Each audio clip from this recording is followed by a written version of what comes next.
Good evening. We will call the Shakopee School Board meeting of November 9th to order. Sarah, would you please call the roll? Hallett. Here. McKeon. Here. Romansky. Here. Swanson. Good evening. Tucker. Here. And Bowerman. Yes, ma'am. We are back to full strength. I like that. As is our practice, we've got some nice, good news items that I've been supplied with tonight that I'm going to share with the folks in terms of good things happening in the district. Pardon my voice tonight. Takata Learning Center has held its quarterly graduation ceremony this past Friday, November 6th. I think we had some representation there. Thank you for that. Principal Eric Service tells us that his staff gave heartwarming testimonials about each of the 7 graduates. So congratulations to each of them. The Shakopee boys and girls cross country team, we know if you've been paying attention to the press, competed in state in Northfield this past weekend. The girls team placed 7th out of 16, with junior Tess Miskin leading the way by finishing 20th out of 176 runners.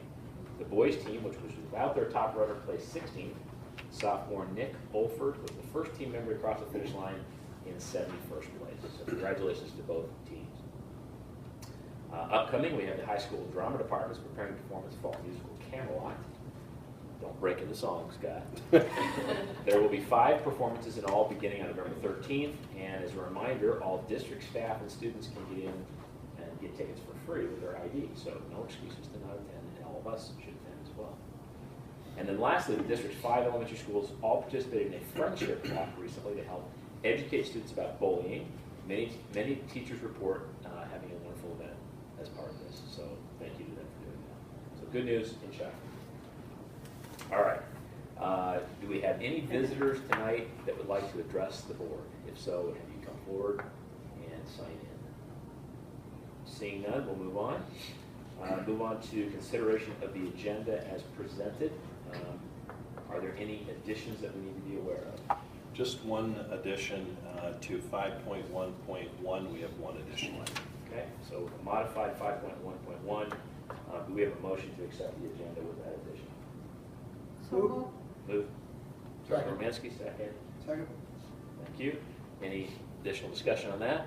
All those in favor as modified, please signify by saying aye. Aye. Those opposed? Motion passes. We have our agenda. We'll move on to items of consent. Do I have a motion to accept the items of consent? Second. Thank you. Any discussion? All those in favor signify by saying aye. Aye. Those opposed? Motion passes. We have consent. And then I think, Dr. Thompson, we talked about modifying the agenda here just slightly. That's correct. We're going to move up to item 7.2 and discuss the results of the recent election. And we're pleased to have with us our soon-to-be new Shakopee School Board member, Mr. Tony Poss. So let's move on and address this. We've got the resolution, and Sarah, correct me, it's one resolution? It is one resolution for the 2 votes that occurred on the 3rd. Okay. And we have a copy of that in front of us. Let's get a motion to accept that resolution as provided to us and get it on the table. So moved. Thank you. Second? Second. Thank you.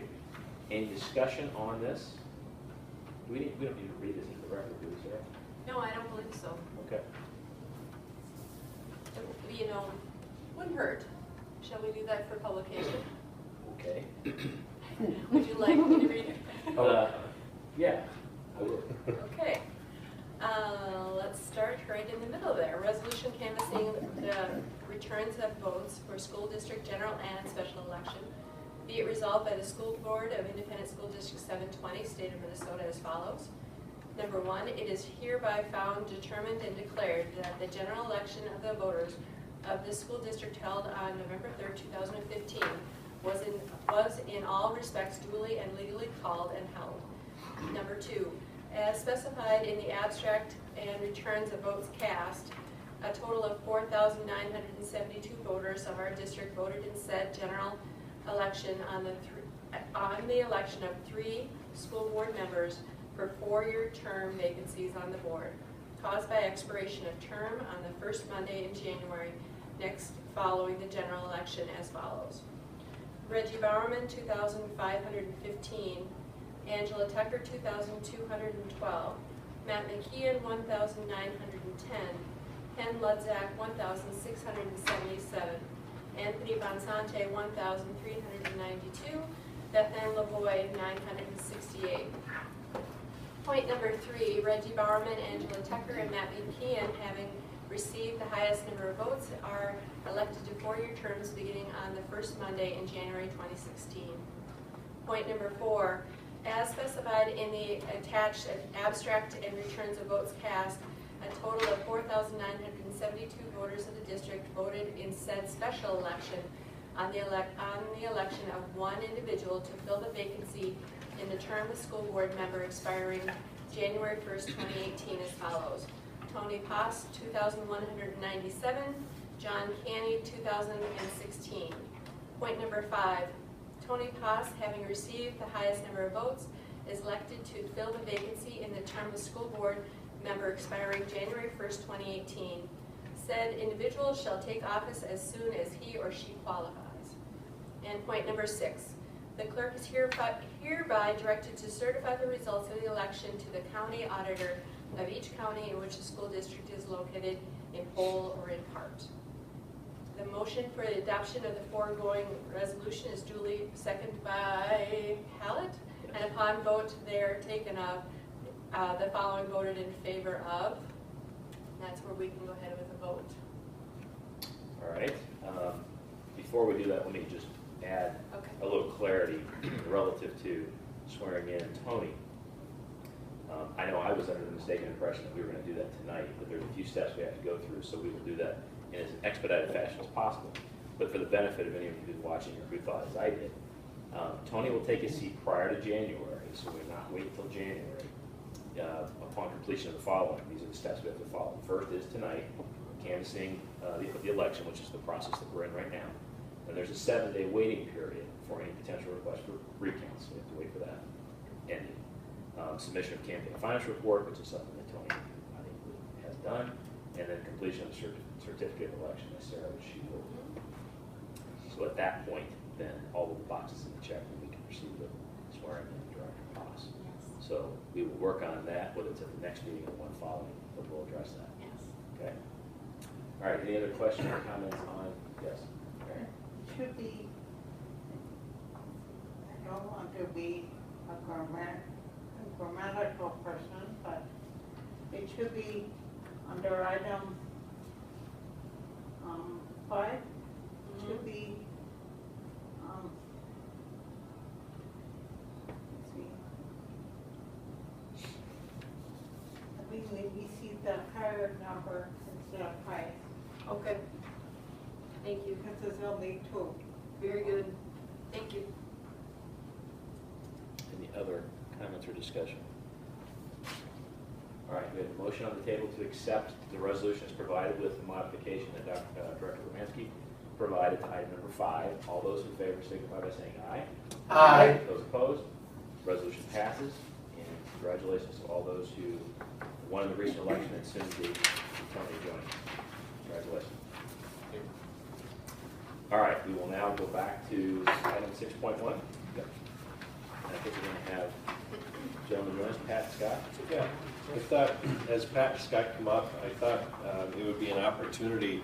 We have a subcommittee of the school board called the BOC Committee, the Bond Oversight Committee, and we work regularly and often with this group to make sure that not only is the project on timelines, on budget, and kind of continues to follow vision and scope, but it's also, the BOC provides kind of the general voice of the board.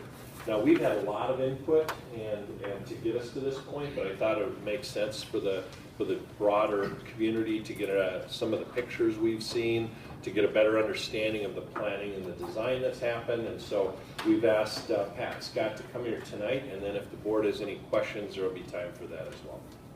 Sounds good.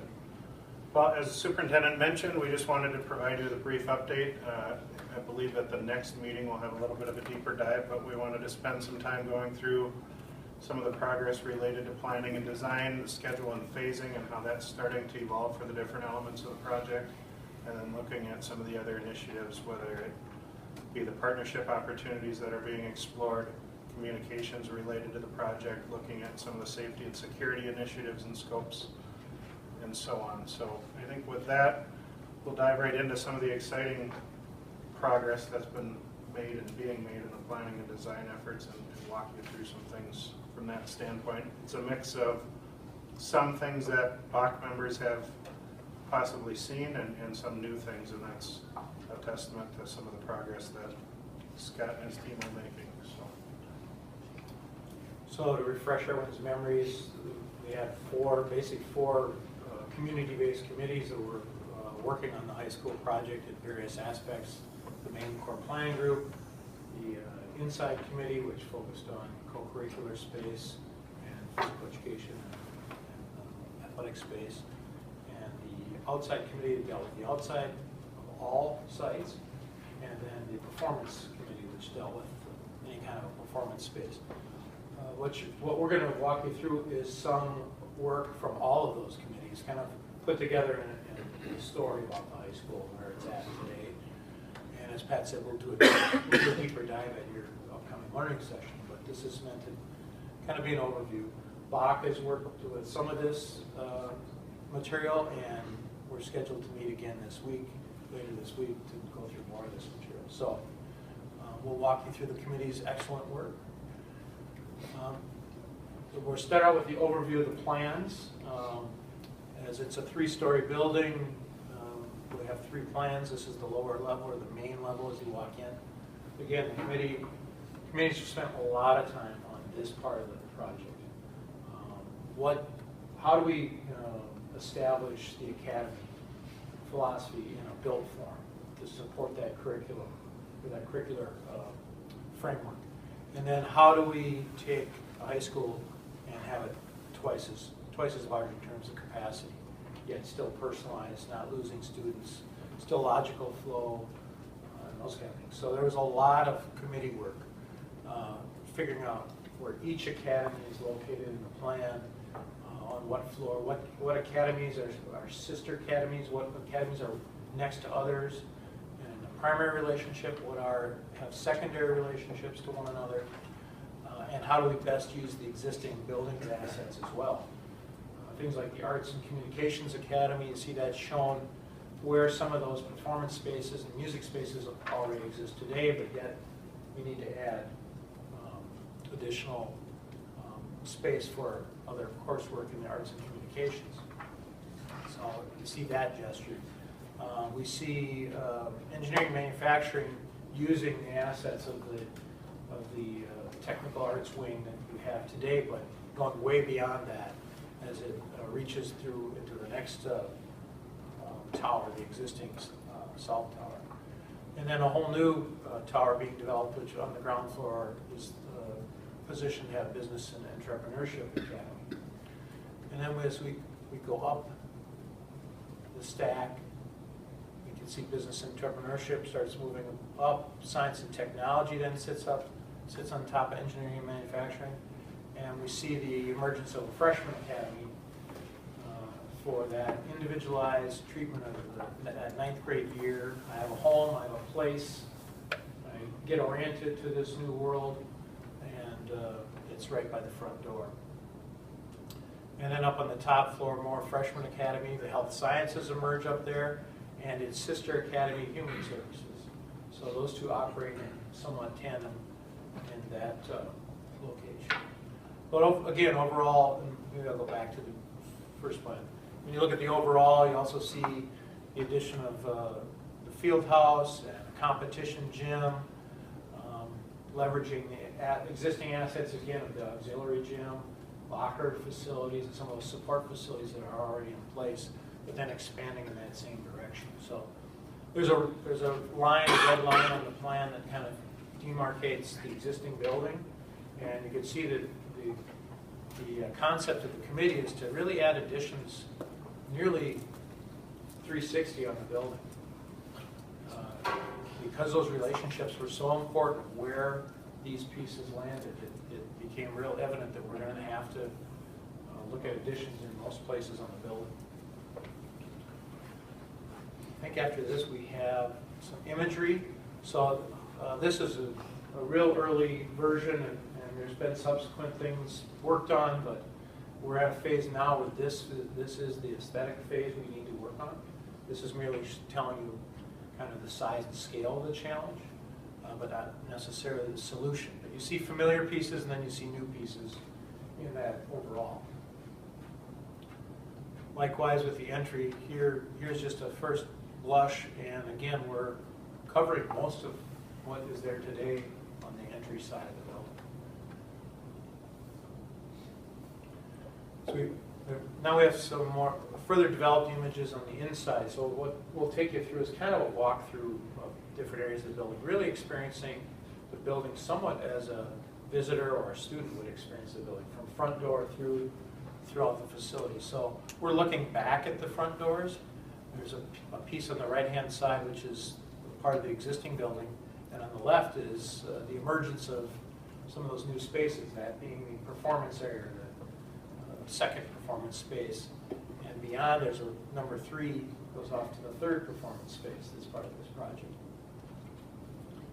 We kind of turn our head and look at that space. Off to the left is actually where your current performance space is. So it's kind of that 1, 2, 3 performance spaces all grouped together, which is also the entrance to the Arts and Communications Academy as well. So that's a great front door for that academy. If we stick our head inside that new performance space, this is what you start to see. Some of the ideas of that performance committee, they were able to work in great detail on their vision for this space. And the rendering starts to show that. Here's the view maybe from the stage looking back to the audience. There we are, more in the back looking at this performance. The third space that committee developed is being called the studio stage. And it's really a takeoff on the black box idea, or a more unstructured space, although this is not a black box. It's not black. It's for a while it was called the opportunity space. Now they're trying to name the studio stage. But the idea is it's a very flexible space for lots of different types of instruction, lots of gathering. It can be home to music performances, theatrical performances, or just gatherings. Number of different layouts. The first layout was more of a recital layout, more of a 4-person table layout, more of theater in the round, or performance in the round. I guess that's, so those are some of the layouts. Now if we move throughout the building a little more, we leave that Arts and Communications Academy and we start walking through the heart of the building. This is, on the left, is really portions of your current commons. And a big piece of the committee's work was to figure out how to expand the commons. And much like some of the discussion before the referendum, after testing a number of ideas, they came back to the best idea, which is to really take on the former competition gym and allow that to expand and be the expansion of the commons. So we're at that moment where in the center of the view is the former competition gym in the background and the new expansion to the commons. You start to see introductions of some maybe new materials, maybe there's some wood that starts to carry through. There's the discussion about the academies and starting to really start that branding exercise of exposing our students and our visitors to the academy idea. We're still in your current commons today. That's your media center on the left side. We're kind of by the Saber shop. But if we look through, we don't see a game gym anymore. We see that expansion to the commons beyond. We really want to go find out what that looks like. So when we walk in that expansion of the commons, we see a multi-level space. We see additional main floor for more student dining. We see what's called a learning stair on the right-hand side, which is really a gathering space, formal or otherwise. Creates kind of a forum for presentation, for student work, and those kind of things. Straight beyond is what's being called the incubator hub. So it's another creative space, collaborative space where students can gather and do project work or small group work. They may come from their academy down into this space and then create a presentation that would be in front of the learning stair. Up above is additional seating, additional dining space, but also some gathering spaces up there and instructional spaces up top. In fact, I think we go up there soon. There's another view of that same area. Start to see the different levels and the different arrangements that might be possible in this expansion of commons. One thing the committee talked a lot about is don't just make more commons. Let's make different commons, different settings, different spaces for different use. The commons you have is wide open, and there's times for that type of a space. We want some further breakdown of that space. So that's what you're starting to see. If we go upstairs, in that area, that second level, so there's these additional dining area. We look back down, we can see a large projection screen, so we can have presentations happening for students or for special gatherings in that area. And there might be smaller gatherings up top here. We're still in that commons area, the incubator hubs to the right, but we're starting to head down towards some of the additional academies, the new classroom tower that's being added, or that kind of that south hallway. So in that south hallway might be more open, less locker filled, with daylight at the end. We start to see some branding of different events along the way, different places to stop along my walk. When we come to an academy, it may look something like this. What we know is it needs to say what the academy is. You need to know that's the academy you're either walking by or heading towards. So there'll be big branding, imagery, partners, logos, those kind of things would occur at these kind of moments. Beyond this academy, this would be in that new wing. Beyond is the activities commons. So your main commons breaks down and continues all the way to your activities commons. I think we have another, yeah, here's another academy. The idea is to have a ability to see through the academy, and a lot of storefront, a lot of glass to see the activity. So it's not a hidden idea, but it's a very on display kind of action. When we go into the academy, it breaks down into learning spaces, idea walls, movable furniture, just outside the structured classrooms, because we know that students will be doing projects in unstructured activity as part of that classroom. We're independent. As we continue our walk down the commons, we arrive at the activities commons, which also has a door into it from the outside. So we have an activities entry, second entry. That was a big part of the inside committee's discussions of how to structure these important spaces, but have them have some separate identity and separate function. So we can have multiple things happening at night during events. So we come in this space, game gym's on our left. We see some lobby space, we see concessions, maybe a saber shop. We see a special place for alumni on the second level overlooking this space. So it should be a high character space and a lot of tradition and saber pride on display is the idea with the activities wing. So you see some of those spaces as they evolve. As we turn the corner, I see the game gym to the left, but I see the activity center straight beyond. So as we have those two spaces, both a new competition gym and a new field house type space. So this would be the type of development for the game gym, or the main competition gym. You can see it appears like there's windows or a view beyond, and that's that connectivity to the field house beyond, or the activity center. There's actually an upper level running track that's part of the field house side of the equation, but if you're standing at the right spot, you're actually part of potentially both facilities. So that's the competition gym to the right and the field house floor to the left. Here's a very detailed view of what the Sabre field house might appear. Exciting, right? And we also are working on south side, Vaughn Field, and the site around the high school as well. This is a snapshot of one variation of the south side development, which again is all about maximizing participation for your students. So maximizing participation means maximizing fields.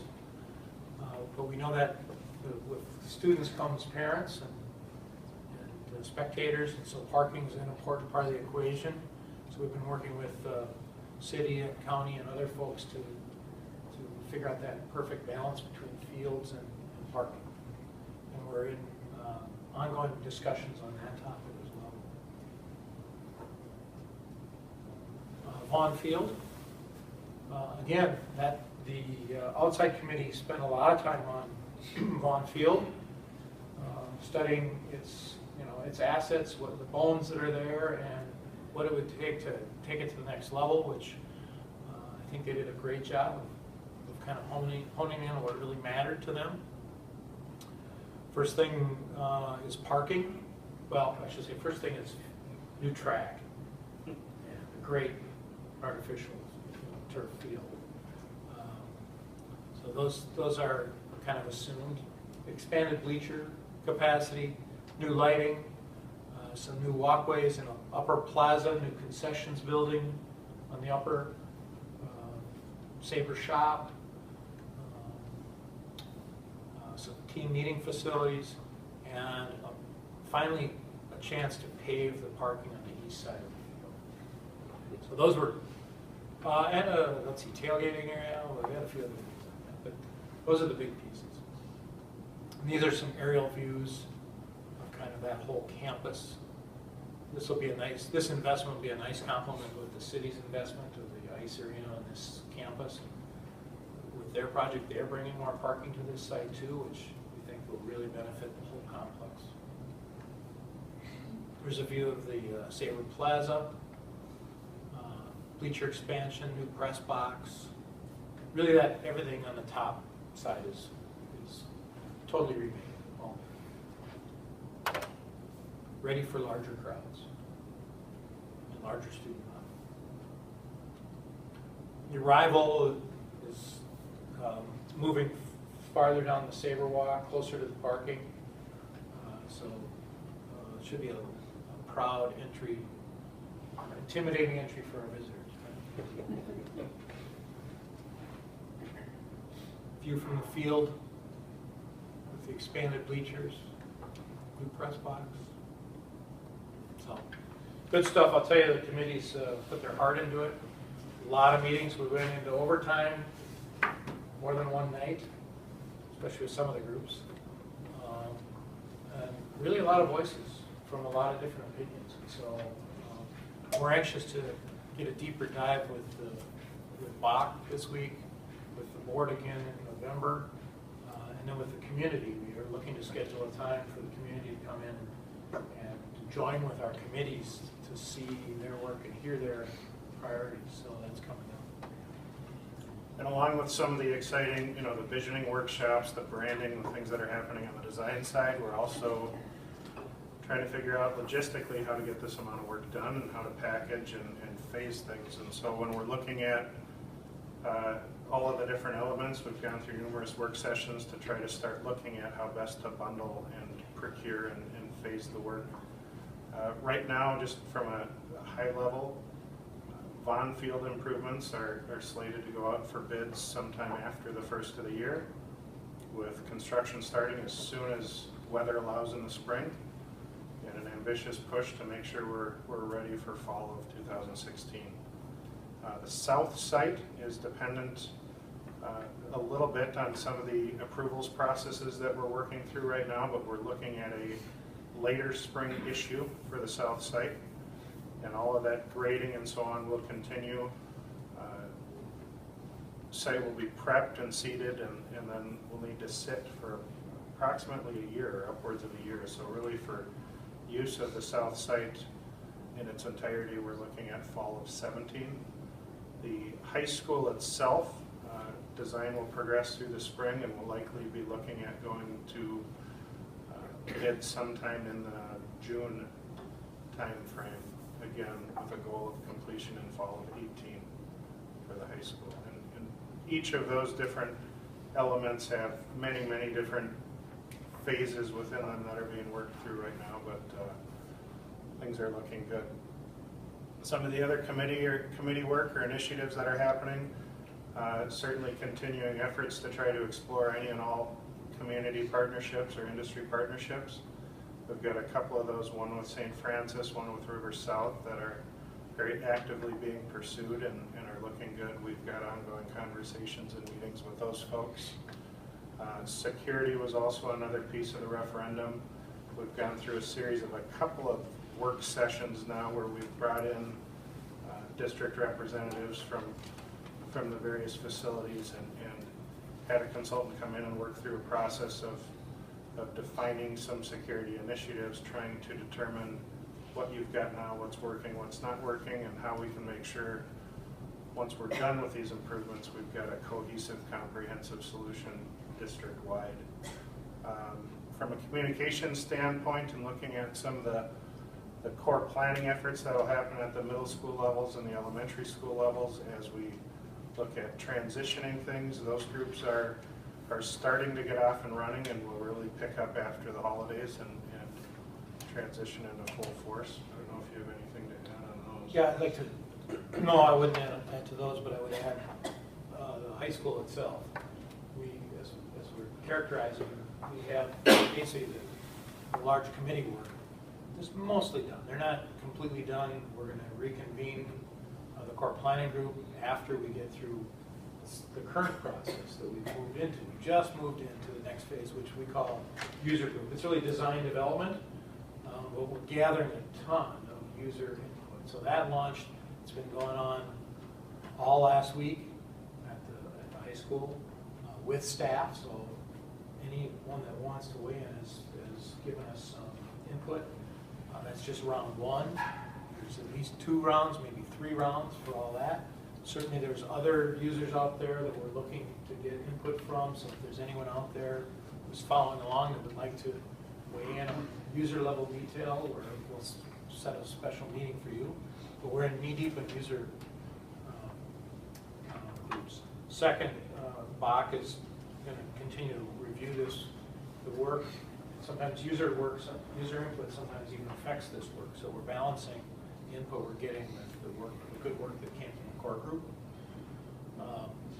Concurrent with that, we're working on, as I said, exterior imagery and some of that, shaping of the addition, how it might really look. Another concurrent step is working on the site design and development approvals. So the traditional way that we've done that, we have internal meetings with your staff and input there, user group input on all those sites. Soon we're setting a meeting. We have a meeting tentatively scheduled for November 18th with our traditional form of city, county, SPUC, township. Get kind of the leadership from staff and a few elected officials join in on that to just talk issues about the road ahead, going through approval process, because we've got an extensive approval process for a development of this size. We're tentatively on the schedule for Scott County DRT, which really does the planning for the township, so that's really about the south side. Tentatively for the 25th of November, Shakopee City DRC, which is the same kind of development review committee. On that same day, we'd hope to meet with both groups and talk about the site developments for all 3 sites. And we're working through some specifics with the cabinet. We've got some regular meetings with the cabinet to sort through issues of blending what we're hearing from user groups. We're meeting with articulation committees as it relates to the academies. Take that, blending it together with the cabinet guidance, and then it goes to Bach. So that's also going on. And as we said, really a full board deeper dive on the learning session on the 23rd, and then off to the public probably soon after the first of the year. Maybe in December, although people are worried about December schedules. So stay tuned is what I would say. More to come. Scott, how are you feeling? There's a lot of moving parts here as far as timing to make that fall of 18. Oh. How's it looking? Schedule, no, I think we're on schedule. We've had a number of meetings with ICS, looking ahead at the bidding schedule and where we are with the project right now. We've got good design work. Now's the time to dive into detail. We're making the building real with structure, mechanical, electrical codes. We're about to start a process of doing an estimate. So, you know, if we're on target, then we stay the course. If we have to do some adjustments, we back up a little bit, you know, but all with an eye towards the schedule. Fundamentally, that schedule, we built some contingencies in that schedule, so I'm feeling good with that. Yeah, I think one of the things candidly that we've talked about too is we've got a watchful eye kind of from both perspectives on the market right now, and with all of the school and K-12 work from the spring, as well as what passed last week, we're going to be very mindful about how and when we go to market with some of these packages, because that will definitely impact these projects as a whole, I guess. So. Mary? I'm maybe delving into the user groups, but how many lunches will we have? Oh, lunch periods? Because double the student population, Right. how would, I don't want any kids eating at 10 o'clock. Right. Well, essentially, I can give you the concept because I don't think we've decided, I don't think anyone administratively has even decided the number of lunches. Because that might be different opening day than it would be when you're fully 3,200 as well. But I can tell you there's space, the space doubles what you have today. So you could essentially operate the lunch schedule you have today, not to mention the kitchen's getting rebuilt and those kind of things, where aspects of the kitchen are getting increased to handle more kids through a line and those kind of things. But the anticipation is you could operate the schedule essentially like you have today. What is, with the expansion of the commons? Mm-hmm. Okay. Yep. Another question? Yes. Was something else? No, Go go for ahead. it.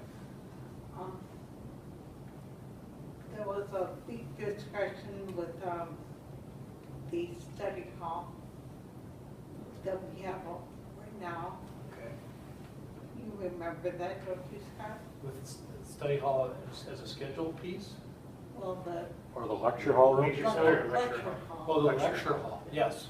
And I want to know if we can use the third performing room as a lecture hall as well. I think the answer would be absolutely. That was the intrigue, I think, that as the committee saw spaces like that and started to develop your own space. That third space is a very versatile space. I don't think you need to think of it as only for performance. Because it has it has a tiered seating aspect to it. It has a capacity, depending on configuration, from 120 all the way up to 200, which is larger than any lecture setting you have right now, other than auditorium. Not to mention you will have 2 different auditorium sizes to meet different crowd sizes. So I think you're in good shape in terms of lecture. And let's not forget the learning stair in the commons, which is another setting. So there's a variety of spaces with, I think, a variety of feeling, kind of. Some formal, some informal. Right. You've got upstairs in the commons, you've got some different venues. But maybe the most flexible or most useful is going to be that third performance space. Other question? I'm going to piggyback on Mary's just real quickly. Again, might be in the nitty gritty. The picture you showed of the studio stage, I think they're calling it now. I don't remember if this was in there before or not. I remember the one, I'll call it tiered seating that could fold away. Yep. But it looked like there could be that in a couple other walls. Is that an addition, or has it always been there? And is the thought that you would have that fold away on maybe 3 of the 4 walls? No, I think right now the view is there's the fold away on one wall, but those would be Risers or something? risers or absolutely. Okay. Yeah. Yeah. I think to commit all 3 walls wouldn't be flexible enough Right, for that group. right. And they wanted the one Just my wall so that it opinion, was yeah. easy to pull out and Yep. have Yeah. something there. Yeah. Yeah. We can get a lot of seats down real quick with the one bank. Exactly. That's about all they want fixed. Okay. Flexibility was the, That's the why. Yeah. Well, excellent update. Thank you sorry. One Yep. question. No, sure. Just to clarify with the user groups, Mhm. the message to the community is if you have a thought, idea, value added, anything, to get in contact with us and, okay. I think so. You know, it's hard to say, you know, should only talk about this, or, you know, we're only at this stage, but I think now's a great time for people to plug in, Okay, because there's still some shaping that can happen, and we want that input to be genuine. right. But it might be someone who uses your building and uses a certain space in the building and has expectations around that space, or they might be someone who just has good ideas about the building. And you know, you might have some of all those types of folks out there in the community, and I think they need to reach out. If they contact the district office, we'll get them on either part of another group or a special meeting for them. This is that phase, and that input's really valuable. Other questions? One of the things I wanted to do before we close the topic is we've spent a tremendous amount of time researching not only how the curriculum fits with the academies, but we are also always looking for the nation, kind of the best practices that are out there for career college ready. One of the businesses or organizations, which is Ford's Next Generation, that's a national leader in providing some of the oversight and direction both for professional development, training, research. They are very interested in Shakopee becoming one of the 26 nationally kind of recognized schools. And so I wanted to they have a 3-minute video on who they are. So I wanted to tee that up for the board, and then in an upcoming meeting, we'll take a deep dive and explore the partnership with the Ford Next Generation.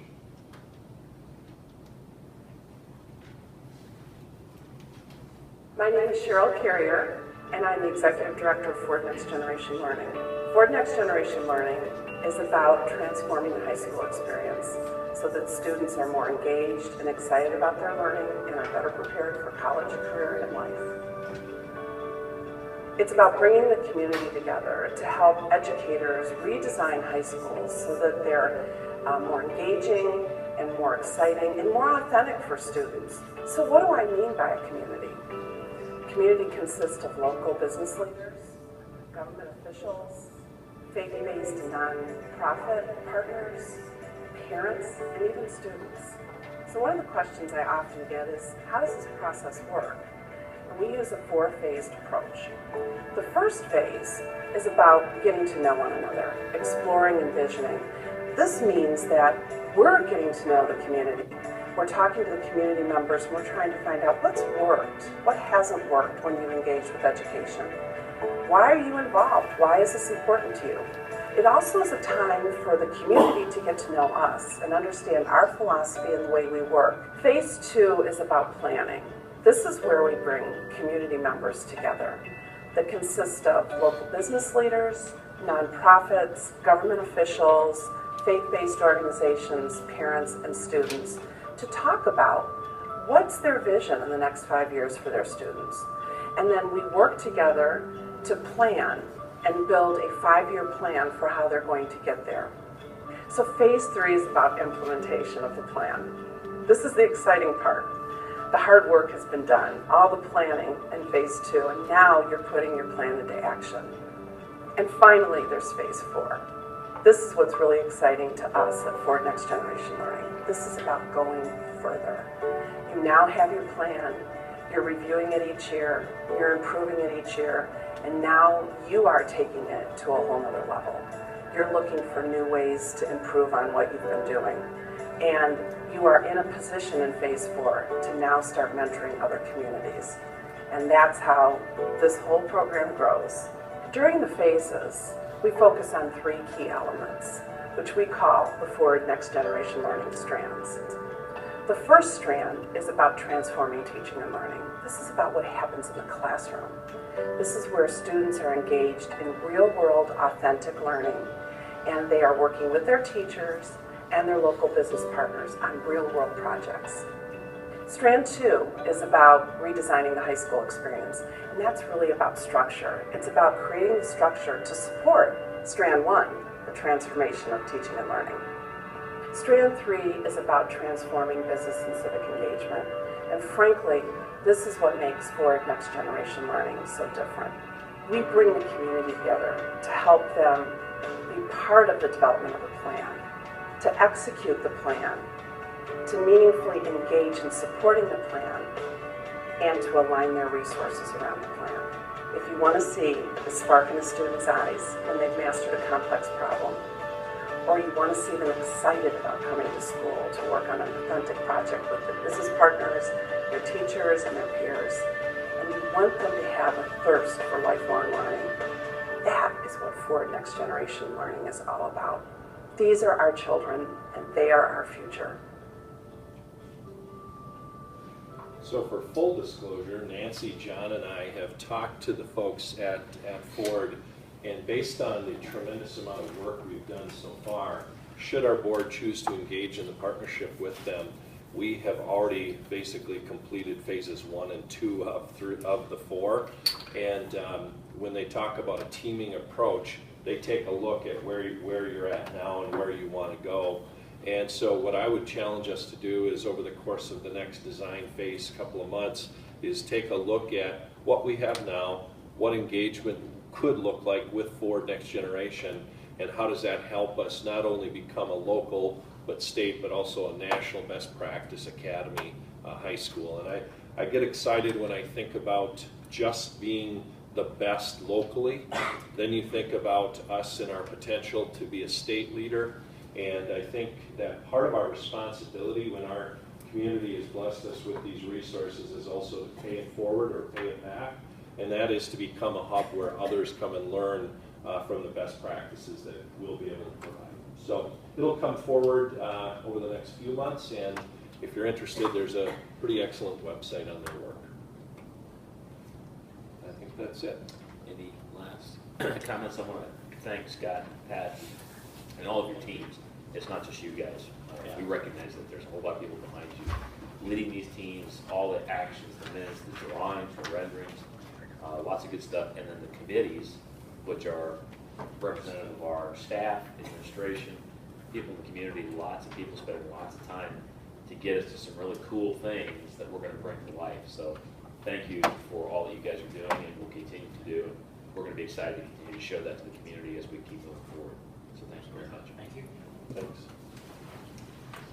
All right, we will pick up with item 7.1, which will be our last item on the agenda. And I think we're going to turn to Dr. Bezic to cover policies 100, 200, and 300. Thank Yes, you've been waiting for this. Yes, Bated breath. continuing our through the policies. I'm glad I could bring these to you. We tackled the Ford 500 series of policies, which dealt with employees and students, and those were two very large sections. We took them one at a time and marched through those. This next 3 sections really have to do with functions of the district, like the more management, base management. 100 series has to do with the organization of the school district. The 200 series has to deal with policies surrounding the school board and how they operate. And the 300 has to deal with district administration. And these were probably, there's very little controversial or new items in these policies. So the one that I do want to pull out is, just to mention, is policy 201, which I think we're going to revisit at a later date as well. We're going to leave it in the update, but there is a piece in there, and the policy stipulates that we have our elections on odd-numbered years. And now that the city has gone to, I believe, even year elections, I believe the board is going to want to entertain in the near future discussing whether we want to move to even year elections as well. So you may see this policy come back in another month with that change. So we'll probably have that discussion, but that's up to the board to discuss and decide. So, but I just wanted to leave it in the series at this time because there are other pieces that we want to have in place. So I would like to ask the board to approve this second reading of these policies and at this time. All right, so let's get it on the table with a motion to accept the policies as they've been revised, as they're being provided tonight, 100, 200, and 300. I'll make that. I'll make that motion. Second, Andy, I will second. thank you. Questions or comments for John and Mary? What is going to become of the unexpired terms? Will we visit that again? The unexpired, If we go to even year elections. oh, Well, no, that's another point, but, this year we had Chuck Berg and the change with, the policy, The state law. The state law. state law regarding the policy when we appoint. Yep. It might change back, so we will revisit that again? that I don't know. I haven't seen that addressed in this policy, Mary. That would be new to me. But the piece I mentioned was that, you know, switching to the odd, from the odd to the even. But I wasn't aware of, I'll do some research on that, what you're talking about, but, Because it's- Yeah. We would have to comply with whatever state law Yeah. still remains. They mentioned that this year they plan on revisiting it, putting it in front of the governor for change. Okay. and if anything does change, we've been trying to stay beholden to the MSBA model policy. So if that happened, they would give us an update and I would bring forward the recommendation to follow the model policy. So we'd bring that individual policy back. Definitely. Yep. Other comments or questions? Yeah, I thought these were fairly straightforward. Yeah, It's I think- administrative kind of stuff. I think when we get into the 600s, we'll be back to Oh, sitting and having a few all more right. discussions. We have that to look forward to? Yes. All right.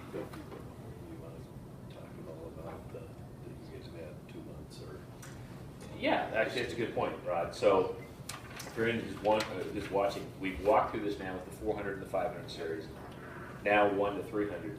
And in each instance, John and Sarah in particular have done a great job at getting us a cheat sheet as a board to look at that summarizes all of the policies by title, what the changes are at a very high level, or no changes. We as a board have the opportunity to look at that and spend a couple of weeks reviewing it, consistent with our first reading and second reading practice.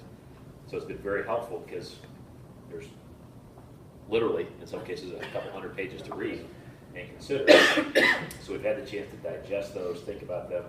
It's provided an opportunity for each of us to communicate, typically with John directly, with our comments, our questions. That's led to follow-on discussions with John, with outside counsel.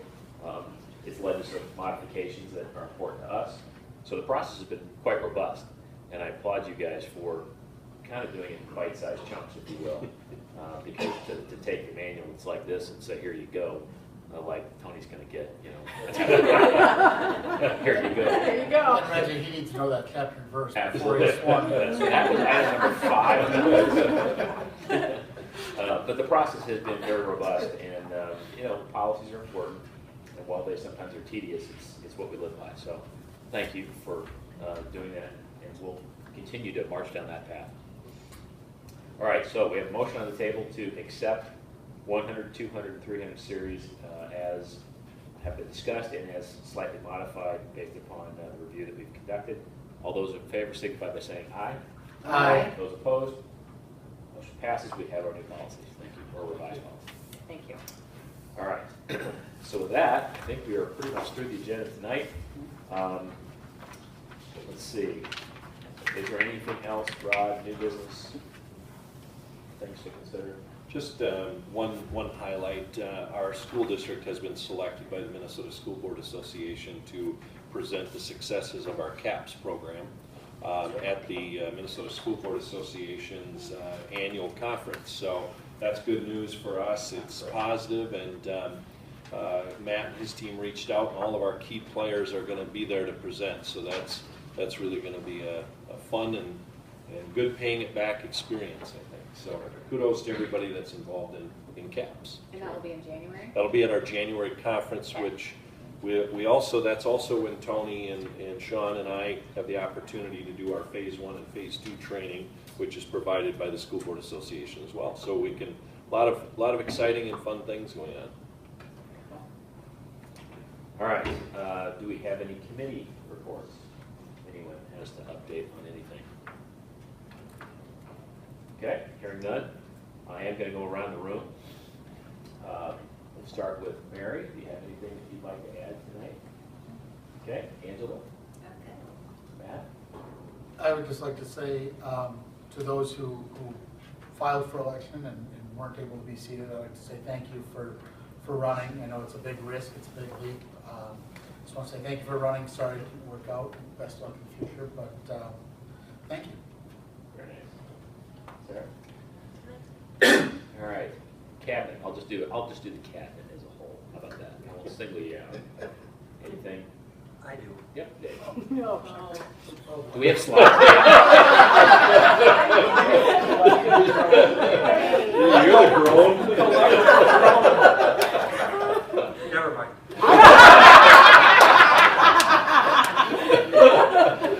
No, go ahead. I actually do have something.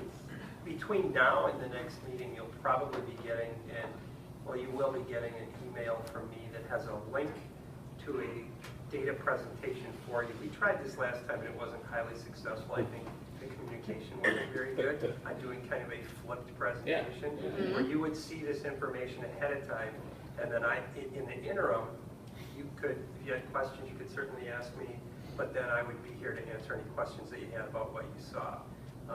It's probably more efficient for you that way too, because the video itself is only 16 minutes long, where I would take way longer than that if I was up in front. So you will get that probably sometime this week, and then I think for the 23rd, Rod, is that right? Or Yeah. Sarah? Okay. Yeah, okay. And then we'll be available at that time. Great. Thanks for the heads up. And along a similar line, Oh, okay. I expect equal treatment. What is it, Nancy?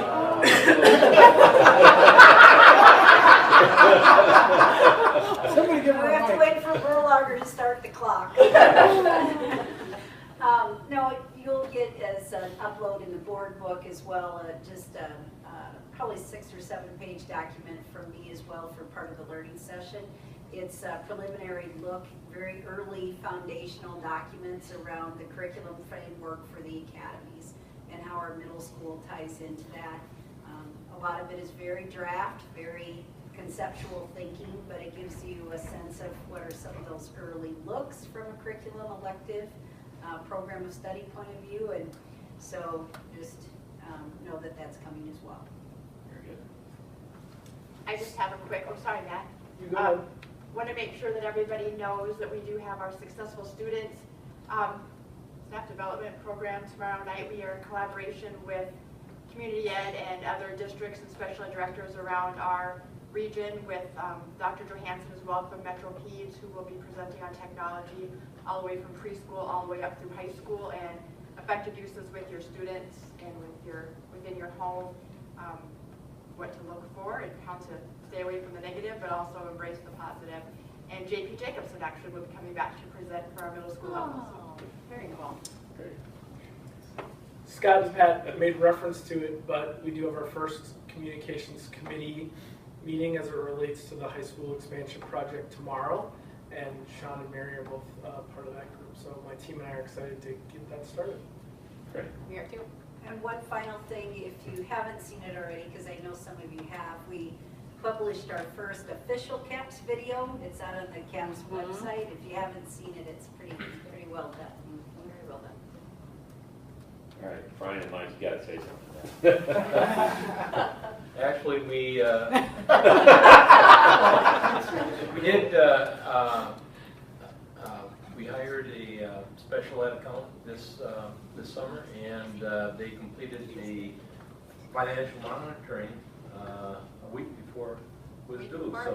She's pretty amazing. So she did a great job, and now she's going through special ed budgets and financial monitoring is done by the state of Minnesota. They do every district once every 3 years and come and look at all the little details, and she did a nice job, so hats off to her.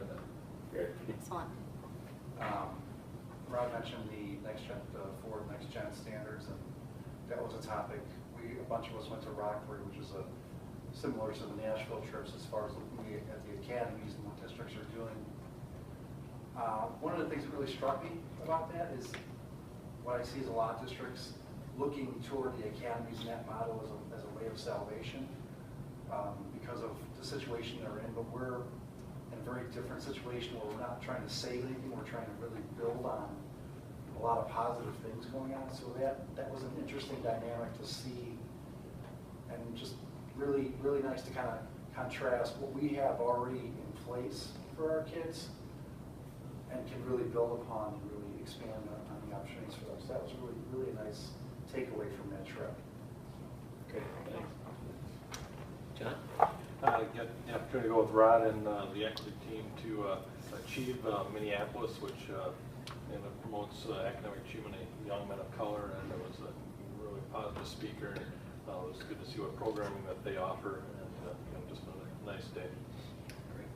John? I just would like to say congratulations to our volleyball team.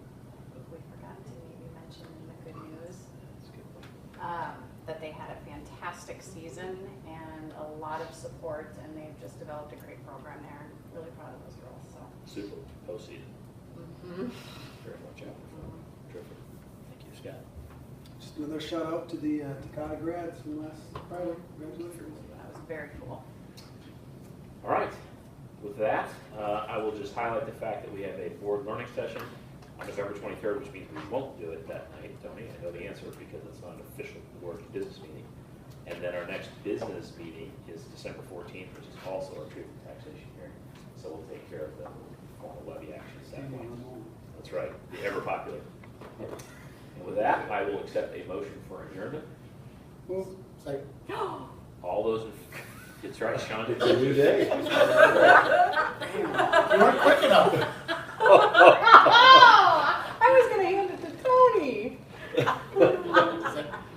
guys know about that. Okay. All those in favor signify by saying aye. Aye. Those opposed, motion passes. We are adjourned.